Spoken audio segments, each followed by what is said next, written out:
사흘 뒤 바이든 미 대통령이 취임을 하고 나면 오랜 기간 교착 상태에 빠졌던 북한 비핵화 협상이 다시 진전될 수 있을지 관심입니다. 새 정부의 외교 안보 라인에는 한반도 전문가들이 대거 포진했는데 북핵 문제를 잘 이해하고 있는 인사들이지만 낙관하기는 어렵습니다. 김도건 기자입니다. 바이든 행정부의 외교 안보 라인에는 오바마 행정부 시절 관료들이 대거 복귀합니다. 이들은 한반도 정세와 북핵 문제에 관해서도 경험이 많은 인사들입니다.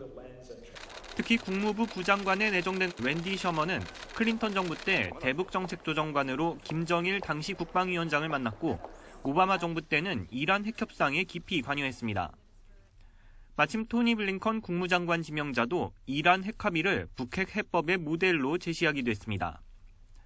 트럼프 정부처럼 빅딜을 요구하기보다는 협상을 통한 단계적 비핵화를 시도할 것으로 예상되는 대목입니다.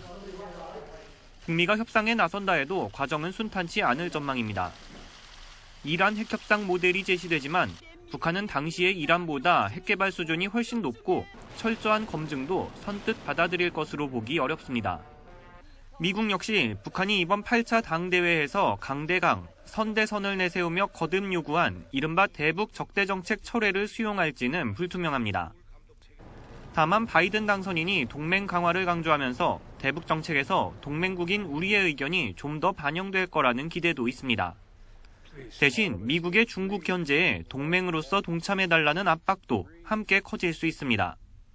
한미동맹을 중국 견제를 위해서 끌어들이기 위해서는 대북 정책에 있어서는 한국 정부의 목소리를 어느 정도 유연하게 들어줄 가능성은 있다고 보거든요.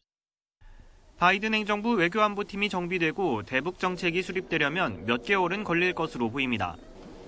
정부는 바이든 행정부도 북핵 문제의 시급성은 충분히 알고 있다고 보고 신속한 정책 수립을 위해 긴밀히 협의한다는 방침입니다. YTN 김도원입니다.